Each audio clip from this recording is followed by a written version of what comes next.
Okay. Wait, share my screen. Here we go. Okay. Can you guys see my screen? Yes, we can. Okay, great. Okay, so for those of you that weren't in my previous presentation, I'll present myself again. So my name is Shaul Manevitz, and I work for Exlibris as a dev team leader. Specifically, I work on Primo V. So today I want to talk with you about ways to integrate external data into Primo. And specifically, I want to talk to you about using the customization package in order to do that. So let's just zip through some of the built-in ways to integrate external data. So the method probably most of you are aware of is creating an import profile through Alma and pointing either to some XML file locally or to some repository and integrating that data into the Primo V index and making it searchable. Another way is webhooks. So again, it's set up through Primo or Alma backoffice. Requires a third party to adhere to an API spec. And it's relevant again to the search flow. So this is all working through the search box and presenting the results as we would any results we search for in the internal Primo V index.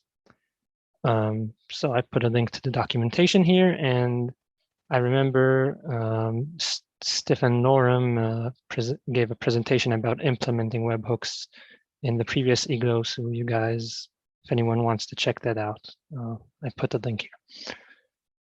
Okay, so the question is, what happens if we want to integrate some other type of external data? Maybe it's not even in the search flow.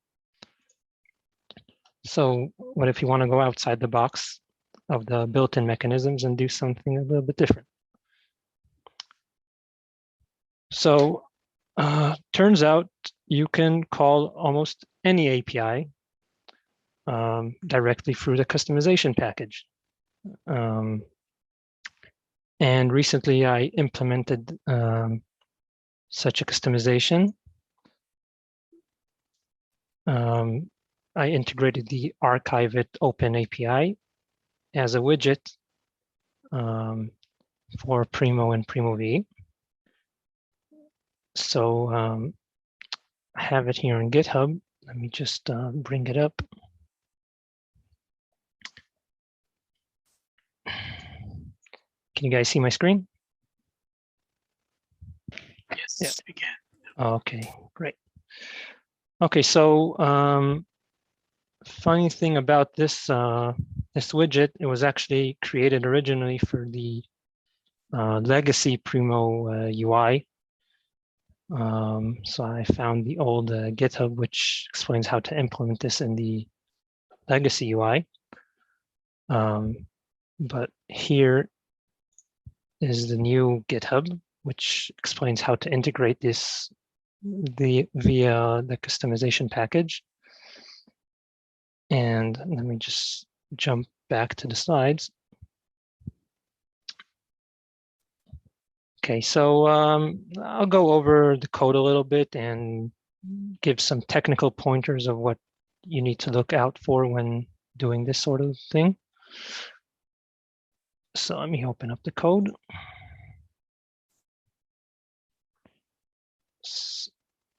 Zoom in a little bit.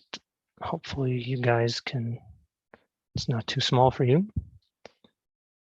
Okay, so what I have here is basically a custom JS file. As any of you know, as most of you know. And I'm using the search result toolbar hook to implement this widget. So first thing to note is I'm calling the API directly from the on init lifecycle hook. And I can do this because I know that this hook is being created every time someone pushes the search button. So if this wasn't the case, I could have used $scope.watch in order to query some variable on maybe on the parent scope in order to trigger the API request. So one important thing to note is when I'm calling external API from the customization package, I cannot use the $HTTP service. And this is because requests called through $HTTP are whitelisted as a security feature from AngularJS. So they will be blocked. So the alternatives you have is if you guys don't really, if you guys are lucky and you don't really care about Internet Explorer, you can use the fetch API, which is quite simple and it returns a promise out of the box. But if you guys need to support IE, then looks like you're stuck with the good old XML HTTP request. And that's what I did in this case. So you can see it happening here.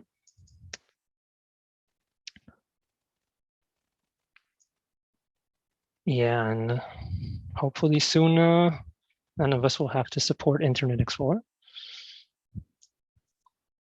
A second point is that we need to manually trigger the AngularJS change detection mechanism. Because we're not using $HTTP, then when the request response returns, it will not automatically trigger a change detection or a digest cycle.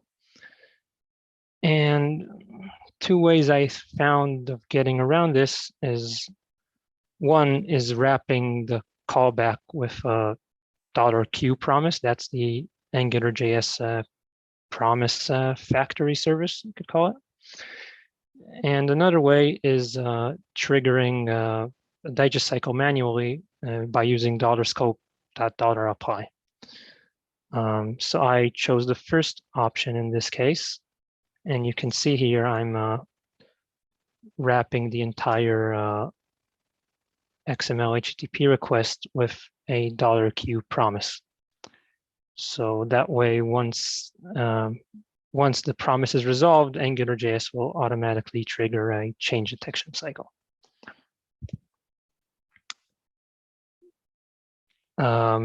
So when I told you could call any API, of course, that was a lie.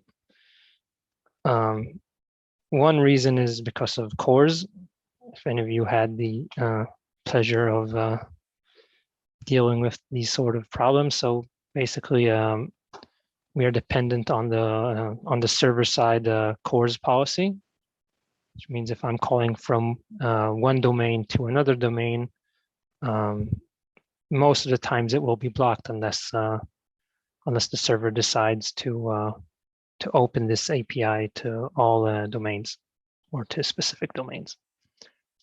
And the second reason is that not all APIs are open. Some of them require some kind of authorization or any other method in order to call them.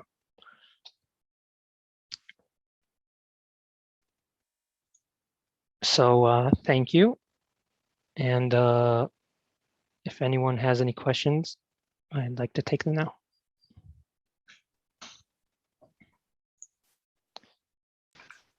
Let's see. Oops. See any questions appearing? I'm looking at it right now.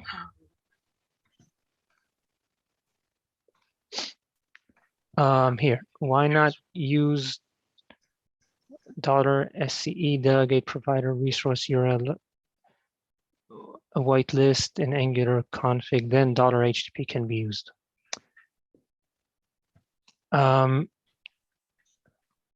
I'm not sure you can do this during runtime.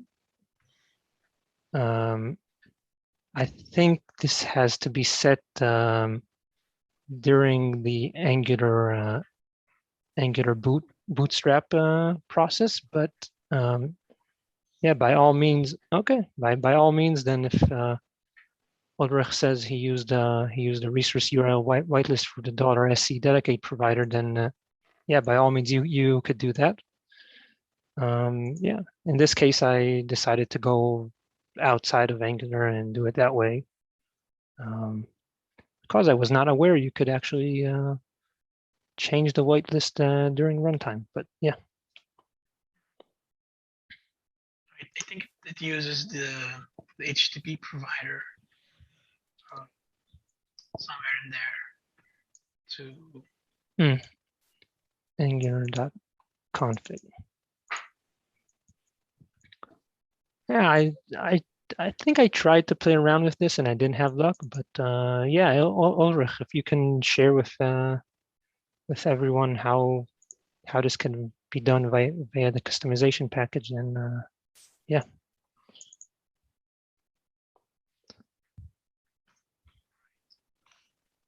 Other questions? We still have 10 minutes.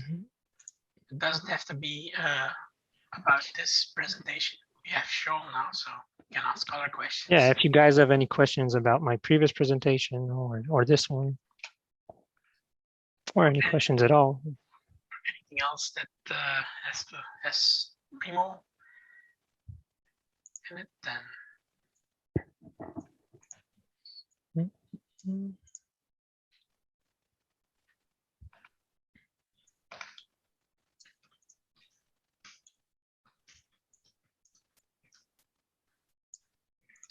okay.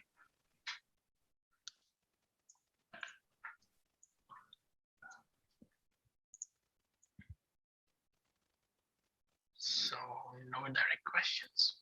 Okay, thank you, Shaul. Okay, thank you.